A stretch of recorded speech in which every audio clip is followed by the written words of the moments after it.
Good morning po sa inyo lahat. Isa pang maliyugto na ating daily Bible blessings.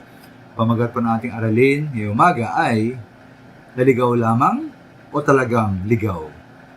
Naligaw lamang o talagang ligaw?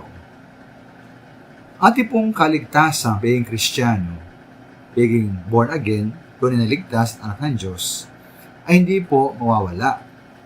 Kaya dapat lamang ang isang tunay na Kristiyano ay mamuhay ng ayon sa kanyang pagiging tunay na Kristiyano. Dapat ang sumusunod at naglilingkod sa ating Panginoon.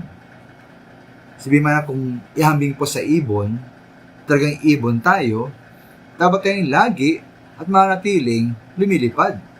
Hindi tayo lalangoy. Dati naman po hindi isda. Kaya kapag po isa pong nagkasabing Kristiyano ay lumayo sa Panginoon, tumalikod sa kanyang panampalataya, namuhay sa kasalanan at pinutol ang kanyang ugnayan sa iglesia, sa kapatira at sa gawain ng Panginoon, ano po kaya ang nangyari sa kanya? Ngayon po, kung tunay siyang Kristiyano, tulad siya ng bunsong anak sa Luke 15, na siya po ay naligaw lamang ng landas. Kaya ang anak pong ito nilustay sa bisyo ang kanyang bahagi sa ari-ari ng kanyang ama. Siya lumayo sa kanyang ama, namuhay sa kasalanan, at mabuti naman po, bumalik at tinanggap at pinatawad ng kanyang ama.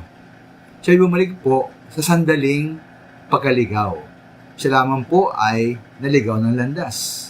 Ngunit, kung hindi siya tunay na Kristiyano at nagpanggap lamang, kapag nagpanggap lang palang Kristiyano, namuhay sa bisyo at imoralidad, kasalanan, siya po ay talagang ligaw. Siya pinagpakita ng kanyang tunay at totoong pagkatao, talagang siya po ay ligaw. Hindi na ligaw lamang, talagang ligaw. At imahambing po siya, sabi ng sa 2 Pedro 2:22, sabi po roon, angkop sa nangyari sa kanila, ang makasabihang ugali ng aso, matapos sumuka, ay muling kinakain ang nailuwana. At ito namang baboy, paliguan mo man, pilit na babalik sa dating lubluban. Kaya po maminamahal, kung meron tayong mahal sa buhay, nagsabing Kristiyano daw siya, ngunit, numuhay sa kasalanan, dapat tayong mabahala. Siya ba ay sandaling naligaw lamang? O siya ba ay talagang ligaw? Ba't po atin hindi siya puntahan, kausapin, tanungin sa kanyang kalagayan? At kung kailangan, baka kailangan po siyang patutuhanan muli o sa ating Panginoon upang siya po ay tunay na maligtas. Maraming salamat.